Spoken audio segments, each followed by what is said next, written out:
Hello everyone.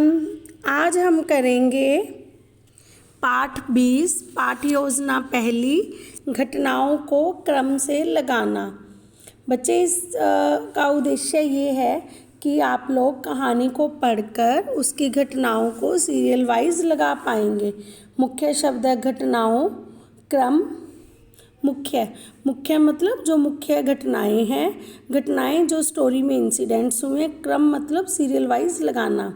और इसमें संसाधन क्या दिए गए हैं, देखो जो कहानी की लाइनें हैं वो ऊपर नीचे दी गई है, तो आप लोगों ने क्या करना है, उन घटनाओं को सीरियल वाइज लगाना है। फॉर एग्जाम्पल, सभी विद्वानों ने अपना अपना मत रखा। राजा के मन में 3 प्रश्नों ने जन्म लिया। राजा देहाती का रूप धारण करके कुटिया की ओर रवाना हुए। जोगी ने महाराज की बातों पर कोई प्रतिक्रिया नहीं की। राजा को संतुष्टि नहीं हुई। अब आपने क्या करना है, ये आपको घटनाएं इस स्टोरी में बताई गई है। तो सबसे पहले हमें स्टोरी का पता होगा, तभी हम घटनाओं को लगा पाएंगे क्रम से। तो हम क्या करेंगे, अपनी पाठ्य पुस्तक खोलिए, उसमें जो पाठ 20 का पहला पृष्ठ देखिए। ये पृष्ठ देख के, इस पृष्ठ का चित्र देख के आपके मन में क्या विचार आता है कि ये स्टोरी किसके बारे में होगी? यस, बताइए।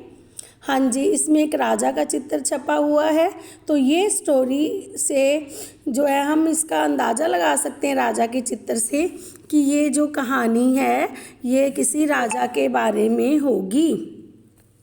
हाँ जी, तो आज हमने क्या करना है, हमने जो कहानी की घटनाएं हैं उनको क्रम से लगाना है। तो उसके लिए हम पहले पढ़ेंगे स्टोरी। तो आपने स्टोरी बच्चे टर्न वाइज पढ़नी है, क्या कहाँ से कहाँ तक।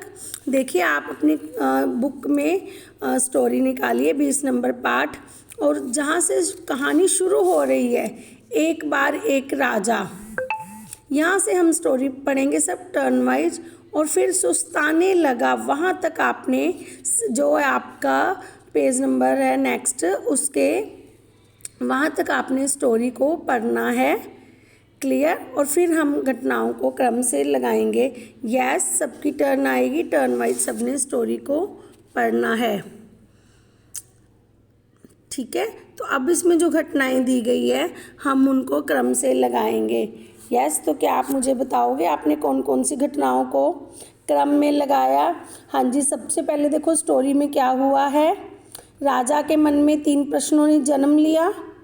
राजा के मन में 3 प्रश्न आते हैं ना, फिर वो क्या करता है, सभी विद्वानों के साथ उसके बारे में चर्चा करता है। फिर जब विद्वानों के साथ वो चर्चा करते हैं तो क्या होता है, सभी विद्वान अपना अपना मत रखते हैं, मतलब अपना अपना विचार उनके सामने प्रकट करते हैं। परंतु जो राजा है, क्या वो सेटिस्फाइड था विद्वानों के जो उत्तर थे उनसे? नहीं, राजा को संतुष्टि नहीं हुई। जो विद्वान जो है वो उत्तर देते हैं राजा के प्रश्नों का, तो राजा को उसके उत्तरों से संतुष्टि नहीं होती। तो फिर क्या करता है राजा स्टोरी में? यस, वो एक देहाती का रूप धारण करता है। देहाती मतलब गांव में रहने वाला आम आदमी। देहाती का रूप धारण करके वो एक कुटिया की तरफ जाता है। वो बाहर जाता है, वहाँ पर उसे कुटिया दिखती है जहाँ पे कोई जोगी रहता होता है।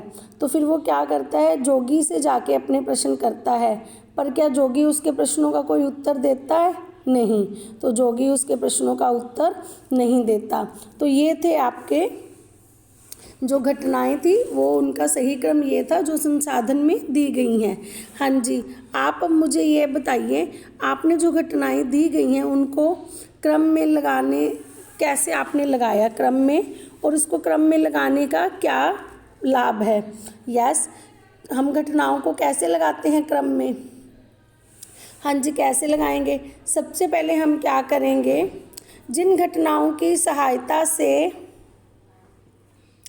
देखो घटनाओं को हम कैसे क्रम में लगा सकते हैं। जिन घटनाओं, पहले तो हम कहानी को पढ़ेंगे, फिर हम देखेंगे कि कौन सी घटनाओं से कहानी में बदलाव आ रहा है। कहानी समस्या और समाधान की ओर बढ़ती है। जब हम कहानी को पढ़ते हैं तो हमें पता चलता है कि कहानी में क्या समस्या थी और वो कैसे धीरे धीरे समाधान की ओर बढ़ती है। फिर उस कहानी में कुछ घटनाएं होती हैं, जैसे राजा के मन में प्रश्न आते हैं, फिर उसको उत्तर नहीं मिल पाते, वो संतुष्ट नहीं होता उन उत्तरों से, फिर वो एक जोगी के पास जाता है। ऐसे ऐसे कहानी में आगे आगे घटनाएं होती रहती हैं। और कुछ ऐसे वाक्य होते हैं जिनमें कहानी का पूरा जो निचोड़ होता है, जिससे कहानी के बारे में हमें पता चलता है, जो मुख्य घटनाएं हैं उनके बारे में पता चलता है, उनको हम ध्यान से पढ़ते हैं। और फिर हम कहानी को ध्यान से पढ़ते हुए उन घटनाओं को क्रम में लगा सकते हैं। इसमें क्या करते हैं, हम केवल प्रमुख घटनाओं को ही छांटते हैं और जो दूसरे सहायक विवरण दिए होते हैं, जो एग्जाम्पल्स दी होती हैं, उनको हम नज़रअंदाज कर सकते हैं। इसके लिए बच्चे हम क्या करते हैं, घटनाओं को ऊपर से नीचे क्रम में लिखते हैं, या हम इसको फ्लो चार्ट में भी दिखा सकते हैं। और हम ये भी लिख सकते हैं, सबसे पहले ये हुआ, उसके बाद ये हुआ, फिर ये हुआ, अंत में ऐसे हुआ। तो हम इस प्रकार से घटनाओं को क्रम में लगाते हैं। बच्चे आपने कहानी पढ़ी है, राजा विराजमान होकर सुस्ताने लगा, वहाँ तक। तो आप बताओ, आपने यहाँ तक तो स्टोरी पढ़ ली है। अब आप ये बताइए कि आपको क्या लगता है इसके बाद कहानी में क्या हुआ होगा। यस, क्या हुआ होगा, सोचिए। आप थोड़ा सा सोच के बताइए अपने मन से, जो आपके मन में आ रहा है कि इसके बाद स्टोरी में क्या हुआ होगा। हाँ जी, इसमें क्या हुआ होगा स्टोरी में कि राजा अपने जो प्रश्नों से संतुष्ट नहीं हुआ, तो फिर वो क्या करता है, जोगी के पास जाता है, तो जोगी से अपने प्रश्न करता है ना। तो क्या जोगी उसके प्रश्नों के उत्तर दे पाएगा? शायद हो सकता है कि वो उसके प्रश्नों के उत्तर दे सके, और ये भी हो सकता है कि राजा को जो जोगी है वो किसी और के पास भेज दे। तो ये था हमारा LP1 पार्ट नंबर 20। तो अब हम करेंगे वर्कबुक में 20.1। यस।